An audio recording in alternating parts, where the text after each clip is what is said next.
आप लोगों के लिए ये मस्त वाले हीरो का एक और रोमांटिक मस्त-मस्त वाला ड्रामा लेकर के आई हूँ।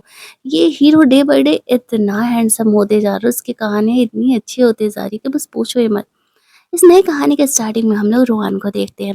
वो सी बीच पर था और यहाँ पर ऐसे किसी को बुली करने के लिए आया हुआ था, क्योंकि उस इंसान ने उसे धोखा दिया था। वो इंसान यहाँ पे रोहान से माफ़ी माँग रहा होता है, मुझे माफ़ कर दो, मैं दोबारा ऐसा नहीं करूँगा, मेरी मजबूरी थी ऐसा करना।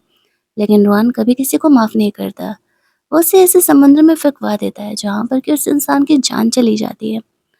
आफ्टर दैट वो अपनी कहानी बता रहा होता है कि मेरी ज़िंदगी एक इंसान से इस तरीके से जुड़ गई है जिससे कि मैं कभी अलग नहीं हो सकता, कभी फ्री नहीं हो सकता, और मैं उस इंसान से अपनी मर्ज़ी से नहीं जुड़ा हूँ। यही सोचते हुए सी बीच के किनारे अपने एक छोटे से आशियाने में जाता है। हालाँकि वो अपनी इस क्रूएल ज़िंदगी से बाहर निकलना चाहता था, लेकिन शायद ये उसके हाथ में नहीं था। अनटिल एंड अनलेस उसकी लाइफ में जल्दी ही एक लड़की की एंट्री होने वाली थी। यहाँ आती है एनी, जो कि इस कहानी की हीरोइन है। फिलहाल तो वो एक कॉलेज गर्ल है। वो भी रोहन को पहचानती थी।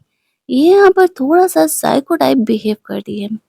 रोहन से वो बात करने के लिए आती है। वो उसे पूछती है, क्या तुम्हारे ऐप से? रोहन कहता, हाँ, क्या करना है? एने से कहती है, मुझे तुम्हारे ऐप्स देखने हैं, दिखाओ, मैं भी तो देखूं कितने ऐप्स है तुम्हारे। रोहन यहाँ पर थोड़ा सा खुद को शर्टलेस करता है, फिर वो रुक जाता है। एनी कहती है, ओ कम ऑन, इसमें शर्माने वाली कौन सी बात है, दिखाओ दिखाओ, ऐप्स ही तो है। अब रोहन यहाँ पर एनी को सोच रहा होता है कि इसे वापस से क्या हो गया, ये इतना वेird क्यों बिहेव कर रही है। फिर एनी उसे कहती है, देखो ऐसा है ना कि मैं नहीं चाहता कि मेरी मॉम को तुमसे प्यार हो जाए। मैं अपनी मॉम को बहुत ही अच्छे तरीके से जानती हूँ। फिलहाल में तुम मेरी मॉम के सबसे फेवरेट इंसान हो। मेरे डैड के जाने के बाद वो काफ़ी लंबे समय से तुम्हें अपने साथ रखी हुई हो। तुम हैंडसम हो, तुम्हारे एब्स भी हैं। मुझे डर है कि कहीं मेरी मॉम दोबारा तुमसे शादी करने के लिए ना बोले। इसी वजह से मैं यहाँ पर तुम्हारे लिए कॉन्ट्रैक्ट लेकर के आई हूँ। तुम मेरे मॉम के साथ तो रह सकते हो, लेकिन यहाँ पर तुम उनसे कभी शादी नहीं कर सकते। बदले में मैं यहाँ पर तुम्हें बहुत कुछ दे सकती हूँ, पैसा और जो भी तुम चाहो। और रोहन को हर तरीके का लालच दे रही थी। वो उसके कॉलेज बैग को देख के पूछता है, होमवर्क हो गया तुम्हारा? एनी कहती है, हाँ हाँ होमवर्क हो गया, लेकिन तुम्हें उससे क्या? क्या मैंने जो तुम्हें ऑफर दिया है तुम उसमें तैयार हो या नहीं? रोहन उसे घूर रहा होता है तो एनी सोचती है, लड़की और डॉग को ट्रेन करना पड़ता है ताकि वो हमारी बात माने। वह रोहन को वही करना चाह रही थी। ना जाने रोहन को क्या होता है, वो एनी के उस कॉन्ट्रैक्ट पर साइन कर देता है। यहाँ से उनकी लाइफ पूरी तरीके से बदलने वाली थी। हालांकि ये इस कहानी का पार्ट 1 है, लेकिन आज ही मैं आप लोगों के लिए इस कहानी का पार्ट 2 लेकर के आने वाली हूँ। कॉन्ट्रैक्ट साइन कराने के बाद एनी यहाँ पर इस तरीके से चली जाती है पास ही में रखे झूले पे बैठ करके वाटरमेलन खाने के लिए। रोहान यहाँ पर आता है। एनी यहाँ पर थोड़ी सी मेसी थी, वो रोहान को भी वाटरमेलन ऑफर करती है। जब वो मना करता है तो फिर एनी वो वाटरमेलन खा लेती है। वाटरमेलन का जूस उसके फेस से होते हुए नीचे गिर रहा था तो रोहान उसे रोकता है।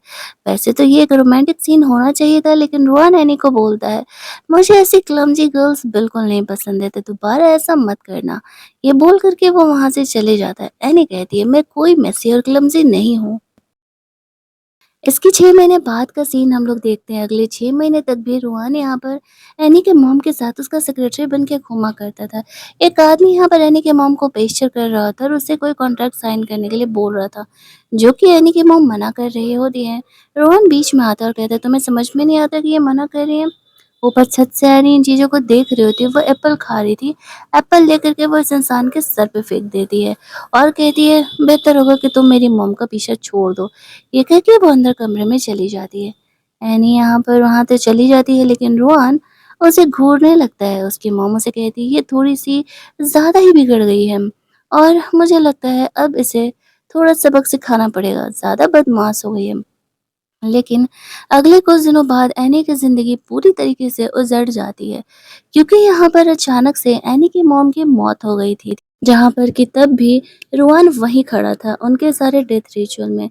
उसकी आंटी और कज़न सिस्टर लोग यहाँ पर एनी की ही बुराई कर रही होती हैं। अचानक से एनी की मॉम के गुज़रने के बाद ना जाने अब एनी का क्या होगा, सबके माइंड में यही चल रहा होता है। वो लोग तो सिर्फ़ प्रॉपर्टी के बँटवारे के पीछे ही पड़े हुए थे। एनी यहाँ पे रेड ड्रेस पहन के आती है, ऐसे दुःख वाले समय में ब्लैक पहनते हैं, तो वो रेड ड्रेस पहन के आई थी। ये देख कर के उसके रिलेटिव एनी पर गुस्सा करने लगते हैं और कहते हैं कि तुम अपनी मॉम के डेथ रिचुअल में रेड ड्रेस कैसे ही पहन कर के आ सकती हो? एनी उसे कह रही है, ये मेरी मॉम थी और ये मेरी मॉम का डेथ रिचुअल है, तो मेरी मर्ज़ी होगी चाहे मैं जो भी पहनूँ।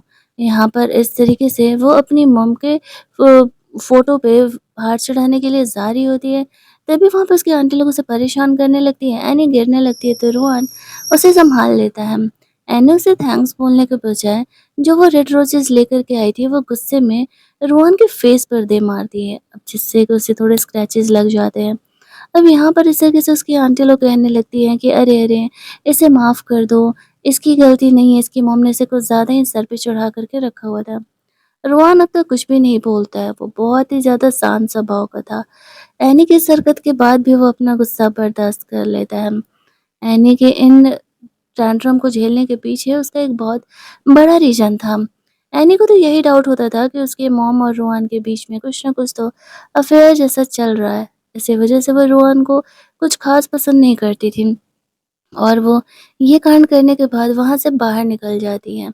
ये कहते हुए कि तुम्हें क्या कहना चाहिए? मेरा नेक्स्ट डैड? क्योंकि तुम तो मेरी मॉम का कुछ उसी तरीके से ख़्याल रख रही होती है। उसके मॉम और रोहन के बीच में आखिरकार क्या डील है, ये बात एनी को कभी नहीं पता था। ऐसे बोलते हुए वो तो वहाँ से चली जाती है, लेकिन रोहन उसे जाते हुए देखते रहता है। एनी को झेलने का असली रीज़न हमें पता चलता है। कुछ टाइम पहले जब एनी की मॉम ज़िंदा थी, वो लोग ऐसे एक्सीडेंट में आते हैं, वहाँ पर मरने से पहले रो एनी की मॉम ने रोहन से प्रॉमिस लिया था कि वो पूरी ज़िंदगी एनी का ख़्याल रखेगी और ख़्याल रखेगा, लेकिन वो उसके साथ कभी रिलेशनशिप में नहीं आएगा।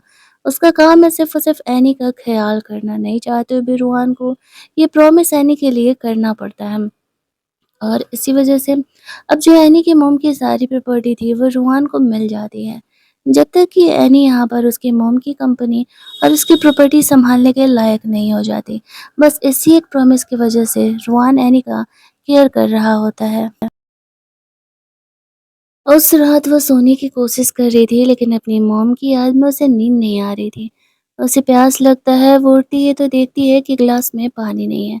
तो वो उठ के नीचे पानी लेने के लिए चली जाती है, जहाँ पर कि रोहान नीचे हॉल में बैठा हुआ था। वह एनी से उसका ग्लास ले लेता है और कहता है कि मेरा काम है तुम्हारा ख़्याल करना। तुम्हारी मॉम ने मुझे तुम्हारा केयर करने के लिए ज़िम्मा दिया है। एनी को वो कहता है तुम्हें कुछ भी चाहिए तो तुम मुझे बता देना।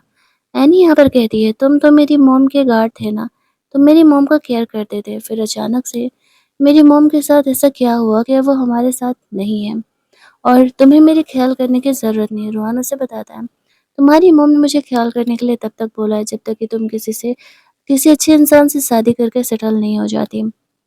एनी उसे कहती है, मैं किसी से शादी नहीं करने वाली। तुम मुझे एक बात बताओ, क्या मेरी मॉम के मौत में तुम्हारा हाथ है? क्या तुम ज़िम्मेदार हो मेरी मॉम के मौत के?